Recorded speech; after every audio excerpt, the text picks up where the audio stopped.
माशाल्लाह जी, मेहरान भाई हमारे साथ इस वक्त डी चौक में मौजूद हैं। यहाँ पे हजारों का मजमा भी है। मेहरान भाई क्या कहना चाहेंगे इतने जुल्म और सितम के बाद? बिस्मिल्लाहिर्रहमानिर्रहीम।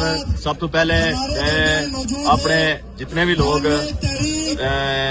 पूरे यूरोप के अंदर, मिडल ईस्ट के अंदर, जिस जगह पर रियासत भर में अंदर कश्मीरी मैं सारे की एक ही गुजारिश करना है। एक वक्त है कि रियासत जम्मू और कश्मीर ने बहुत सारे नौजवानों की शहीद किया गया है। हुन वक्त है खड़े होने ना, और हुन वक्त है इन जालिम फोर्सेस की जवाब देने ना कि असा अपने सीने हाजिर करी रहे हैं, असा अपने सीने पेश करी रहे हैं। असा की पीछे ना कोई रास्ता नहीं है, असा आगे बढ़ना है। और जड़ा शहर मजामत है आज अवाम ना इसके पर कंट्रोल है। और जड़े फोर्सेस इस वेले शहर रावलाकोट ने अंदर मौजूद हैं, असा बरमला पैगाम देने शहर की खाली करी और साड़ी लड़ाई अपने हकूक की लड़ाई है, साड़ी लड़ाई किसी अदारे के खिलाफ नहीं है।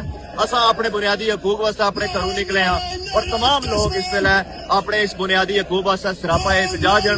पूरी रियासत भर ने नौजवान जड़े अपने घरों तो बाहर और अपने बुनियादी हकूक की डिमांड कर रहे हैं। आज रावलाकोट में डी चौक में मंजर इस बात की नवीद है, इस बात की गवाही है कि इन लोगों ने दिलों में सच है, इन लोगों ने दिलों में जड़ी हकीकत है उसकी पहचानिया जाए। मैं मुख्तसरन अपने तमाम रियासत भर के लोगों की एक बार फिर मैसेज पहुंचा सा कि तमाम रास्ते, तमाम काफले रावलाकोट की सरजमीन पर पहुंचन, ताकि इतना जितने भी लोग पिछले कई दिनों तो जेडे स्टैंड करी के बैठे हुए वो आगे बढ़ने वास्ते इतना मौजूद हैं। और इंशाअल्लाह ताला बहुत जल्द अगे भी बढ़सा तमाम लोग जेडे ने और रावलाकोट की तरफ रुख करा।